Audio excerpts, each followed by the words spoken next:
e vamos responder a pergunta da nossa irmã Wanda Borba, aqui de Tangará da Serra, e ela faz a seguinte pergunta. Paz do Senhor, irmã Elisandra e pastor Dorival, escuto sempre o programa, é uma bênção para mim.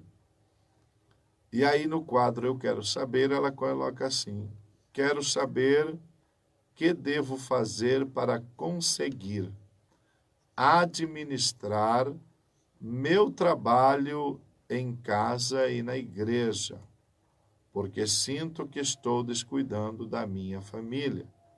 Olha que bênção, que maravilha de sugestão para o nosso quadro. Lembrando que nem sempre você deve perguntar aquilo que você está vivendo. Você pode perguntar algo que você tem curiosidade de aprender e enriquecer o nosso programa. Pode até não ser um assunto especificamente que você está vivendo, mas você tem desejo, tem anelo de saber uma explicação e enriquecer a nossa programação, porque assim você está nos ajudando. Mas olhe que sugestão maravilhosa para o nosso quadro Eu Quero Saber, ou Você Quer Saber, a Bíblia Responde, na voz de nosso presbítero Robson Inácio. Vamos então à Bíblia, né? A Bíblia é aquela que vai dirimir todas as nossas dúvidas. Vamos então, irmã Wanda Borba, aqui de Tangará da Serra, tentar de uma maneira objetiva e clara ajudar-te. Quero saber o que devo fazer para conseguir administrar meu trabalho em casa e na igreja, porque sinto que estou descuidando da minha família. Mateus capítulo 6, versículo 33. Esse é o texto clássico, conhecidíssimo, recitado, falado, anunciado aos quatro ventos. Mas olha o que ele diz para nós nesta manhã linda de quinta-feira. Mas buscai primeiro o reino de Deus e a sua justiça, e todas estas coisas vos serão acrescentadas. Este mas está remetendo o caro leitor a ler os versículos, ou no mínimo o contexto, ou o pretexto, pelo menos. O pretexto é aquele texto que vem antes desta expressão mas. Para que entendamos o que Jesus acaba de dizer, mas buscai primeiro o reino dos céus e a sua justiça, e as demais coisas vos serão acrescentadas, nós temos que voltar imediatamente ao texto anterior, que está entre o versículo 19 e o versículo de número 32. Jesus diz assim, não ajunteis tesouro na terra, onde a traça e a ferrugem tudo consomem, e onde os ladrões minam e roubam. Mas ajuntai tesouros no céu, onde nem a traça nem a ferrugem consomem, e onde os ladrões não minam e nem roubam. Porque onde estiver o vosso tesouro, aí estará também o vosso coração. A candeia do corpo são os olhos, de sorte que se os olhos forem bons, todo o seu corpo terá luz. Se, porém, os teus olhos forem maus, o teu corpo será tenebroso. E se, portanto, a luz que em ti há são trevas, quão grandes serão tais trevas. Ninguém pode servir a dois senhores, porque o há de odiar um e amar o outro, ou se dedicará a um e desprezará o outro. Não podeis servir a Deus e a Mamon. Por isso vos digo, não andeis cuidadosos quanto à vossa vida, pelo que haveis de comer ou pelo que haveis de beber, nem quanto ao vosso corpo, pelo que haveis de vestir. Não é a vida mais que o mantimento, e o corpo mais do que a vestimenta? Olhai para as aves dos céus, que não semeiam, nem cegam, nem ajuntam em celeiros, e vosso Pai Celestial as alimenta. Não tendes vós muito mais valor que elas? E qual de vós poderá com todos os seus cuidados acrescentar um côvado à sua estatura? E quanto ao vestuário, Por que andais solícitos? Olhai para os lírios do campo, como eles crescem, não trabalham, nem fiam, e eu vos digo que nem mesmo Salomão em toda a sua glória se vestiu como qualquer deles. Pois se Deus assim veste a erva do campo, que hoje existe e amanhã é lançada no forno, não vos vestirá muito mais a vós, homens de pequena fé? Não andeis, pois, inquietos, dizendo que comeremos, ou que beberemos, ou que nos vestiremos. Porque todas estas coisas os gentios procuram. De certo, vosso Pai Celestial bem sabe que necessitais de todas estas coisas. Mas, chegamos ao mas. A questão é a seguinte. A grande dificuldade que a gente tem, irmã Wanda Borba, e todos os nossos amados irmãos, é encontrar o equilíbrio. Equilibrar, não ficar um mais para cima, outro mais para baixo, e nem ficar nessa gangorra, sobe, desce e sobe. O equilíbrio, a firmeza, a estabilidade é uma coisa muito difícil. Nós temos essa tendência e a gente fica nessa dificuldade. Uma hora está em cima, outra hora está embaixo. Uma hora está assim, outra hora está assado. Não conseguimos encontrar o equilíbrio. Então, Jesus, nesse texto, ele vai dar uma orientação clara. Tudo o que eu acabei de ler se resume no versículo 33. Mas buscai primeiro o reino de Deus e sua justiça. Aqui está falando de prioridade. Vou repetir. Prioridade. Sabe o que é isso? É capacidade de administrar tempo, espaço, força. Isto é priorizar, ter equilíbrio, saber colocar cada coisa no seu lugar e no seu tempo. Deus nos deu 8 dias, 7 dias e 24 horas, 7 dias na semana, 24 horas no dia.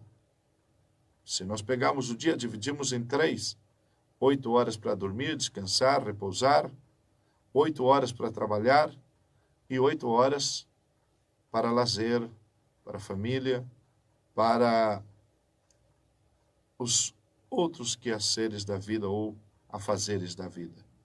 A questão é a seguinte: como eu encontro o equilíbrio entre uma coisa e outra? Então vamos por prioridade. Quem vem em primeiro lugar na sua vida? A Bíblia diz que nós devemos amar a Deus acima de todas as coisas, com toda a nossa alma, a nossa alma, o nosso coração, as nossas forças e a nossa mente. Esse é amar a Deus acima de tudo. Prioridade número 1 na nossa vida: Deus. O meu relacionamento pessoal com Deus. Prioridade número 1: adorar a Deus, louvar a Deus, glorificar o seu nome, andar em comunhão com Deus, confessar os meus pecados, viver uma vida espiritualmente saudável, viver uma vida espiritualmente boa, uma vida espiritualmente agradável. Quando Jesus disse, olha, aprendam de mim que sou manso e humilde de coração e tomem sobre vós o meu jugo, esse tomar o jugo, isso é importante. Mas ele disse, olha, o jugo é suave, o fardo é leve. Se para você está sendo uma carga servir a Deus, adorar a Deus, é porque você está usando o jugo de forma errada. Está colocando o jugo no lugar errado. Está sofrendo, porque a carga que você tem que levar é leve, ela não é pesadíssima, não é esgotadora. Às vezes eu vejo gente, estou cansado de pregar, cansado de viajar, cansado de cantar, cansado. Obra missionária é muito difícil, ser pastor é muito difícil. Que difícil? Difícil? Difícil é para o inferno. Difícil é morrer sem Cristo. Difícil? Difícil é levantar de manhã cedo, 5 horas da manhã, 3 horas da manhã, 4 horas da manhã, pegar trem, pegar ônibus apertado, cheio de gente dentro, entrar numa empresa às 7 da manhã, sair 11h30, entrar 1, sair 5h30 da tarde e ganhar um salário mínimo, ganhar R$ 1.200 por mês. Isso é difícil. Manter toda uma família, equilibrar com um salário de aposentadoria. Difícil é ficar vendendo num semáforo, no sol de 40 graus, vendendo aguinha, vendendo gelo, vendendo suco, vendendo coisinhas, contando com a boa vontade. Difícil? Difícil é viver debaixo de uma ponte, nas calçadas. Difícil é isso. Difícil é viver sem Deus. Difícil é ter que ingerir. Para quê? Para poder tirar de dentro de si aquilo que está destruindo a sua vida. Apagar a sua alma. Limpar, esconder, tapar o desespero da sua alma com álcool, cigarro, prostituição, com tantas coisas. Isso é difícil. Mas servir a Deus é privilégio. Amar a Deus é privilégio. Estar na casa do Senhor é privilégio. E não é para todos, é para poucos. Milhões e milhões de pessoas gostariam de estar no nosso lugar. Mas é nós que Deus escolheu e deu o privilégio de estarmos onde estamos. Como equilibrar? Buscar primeiro o reino dos céus e a sua justiça. O reino de Deus e a sua justiça, ele consiste em quê? Deus em primeiro lugar. Segundo lugar, irmã Wanda, Deus criou primeiro a família. Milênios, séculos e séculos depois, Deus criou a igreja. E antes da igreja, vem a sua família. Não adianta a senhora ter sucesso aqui na igreja, ser aplaudida, reconhecida, ser a senhora dona dos cargos da igreja, multitarefa, multifuncional, funciona, tudo que o pastor põe nas tuas mãos você faz perfeitamente e anda, e o departamento anda, enquanto isso seu marido está abandonado, seus filhos estão jogados, a casa está de perna para cima, e tudo está tudo errado, os filhos estão desviando, indo para o mundo, abandonados, rejeitados e até revoltados. Porque você mora na igreja, porque você prefere ser bem vista pelo pastor, pelo ministério, pela igreja. Não confunda que isso não é amar a Deus acima de todas as coisas. Porque entre as coisas, amar a Deus acima de todas as coisas, é cuidar da tua família. É por isso que a Bíblia diz que antes é melhor ficar solteiro do que casar-se. Porque quem é solteiro pode cuidar 100% de como fazer a obra de Deus, de como agradar a Deus, de estar na igreja, ativo 100% na igreja. Mas quem casa tem prioridade número 1 o seu casamento. Primeiro lugar, Deus. Segundo lugar, a sua casa, a sua família. Se a senhora não está encontrando o equilíbrio, irmão, e todos os que estão me ouvindo e me assistindo, se você não está encontrando o equilíbrio entre uma coisa e outra, e você não consegue levar duas coisas ao mesmo tempo, abre mão por um curto espaço de tempo, pede a Deus inteligência, pede a Deus sabedoria, e abre mão de algo, mas não abre mão da tua família. Que sucesso é esse? Que vitória é essa? Que alegria é essa? Que prazer é esse? Se você voltar para casa e a família está desmoronando. Se você entra em casa e não é feliz com os filhos, com o esposo, com a esposa, se o relacionamento conjugal não está bem, se o relacionamento familiar não está bem, que prazer, que satisfação é essa? Que vitória é essa? Que bênção é essa? Como é que eu posso te dizer para você que você está abençoado? Como é que você pode dizer para mim que você está abençoado? As demais coisas vão ser acrescentadas. Primeiro, o reino dos céus, o reino de Deus, a sua justiça. As demais coisas vão ser acrescentadas. E eu quero abrir um parênteses aqui para falar um negócio. O texto é bem claro. Primeiro, o reino de Deus. O reino de Deus não é a igreja. O reino de Deus não é o reino dos céus. O reino dos céus é a igreja. Quando a Bíblia fala, Jesus fala do reino dos céus, ele fala que no reino dos céus tem virgens nécias e virgens sábias, prudentes. Quando Jesus fala do reino dos céus, Jesus fala que tem lugar para trigo e para joio. Quando Jesus fala do reino dos céus, ele fala que existe lobo, ovelha, cabrito. Quando ele fala do reino dos céus, ele fala então da igreja. Porque tem lugar para toda classe de pessoas que queiram entrar. Mas o reino de Deus é seletivo. O reino de Deus vem depois, quando cessar o reino dos céus, que a igreja, o reino de Deus sairá de dentro da igreja. E priorizar o reino de Deus é indispensável. Priorizar o reino de Deus é relacionar-se bem com Deus. Ter uma vida abundante, abençoada e próspera no reino de Deus. Priorizar o reino de Deus nem sempre quer dizer viver bem com o pastor, viver bem com a igreja, viver bem com os irmãos. A Bíblia diz que enquanto depender de ti, você tenha paz com todos e viva bem com todos. Mas a gente sabe que muitas vezes é impossível.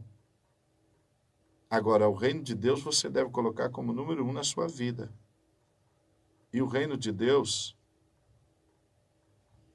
é a santidade, é o relacionamento pessoal com Deus, é a intimidade com Deus, é a vida de oração, de consagração, de estudo da palavra de Deus e de obediência à palavra de Deus. E depois a sua família. Investe no seu marido, investe nos seus filhos, investe na sua esposa, investe no ambiente da casa, dá tudo pela tua família. Se sobrar tempo, se tem tempo, vem para a igreja fazer trabalhos, atender departamentos, aquilo que colocarem nas tuas mãos, faz com todo prazer. Mas eu quero ler um texto que eu reservei aqui, no livro de Eclesiastes, um conselho do sábio Salomão, 9:10, que diz assim: tudo que te vier à mão para fazer, faze-o conforme as tuas forças, porque na sepultura para onde tu vais, não há obra, nem indústria, nem ciência, nem sabedoria alguma. Tudo que te vier à mão para fazer, faze-o, mas conforme as tuas forças. Não adianta você abraçar o mundo inteiro e perder sua família, que é a maior riqueza, a maior beleza, a maior maravilha que Deus te deu. Deus vai te cobrar por desprezar e abandonar a tua família. Se você não consegue levar os cargos na igreja e a tua família, abraça a tua família. Traz a família para o culto de oração e ensino. Traz a tua família para a escola dominical. Traz a tua família para o culto de jovem, culto de adolescente, culto de segunda oração. Vem com a família para a igreja. Não venha você dizer que faz a obra de Deus e deixar a família abandonada, esquecida e se perdendo. O que adianta ganhar o mundo inteiro e perder os seus? Espero que com isso tenha respondido à pergunta da nossa querida irmã Wanda Borba.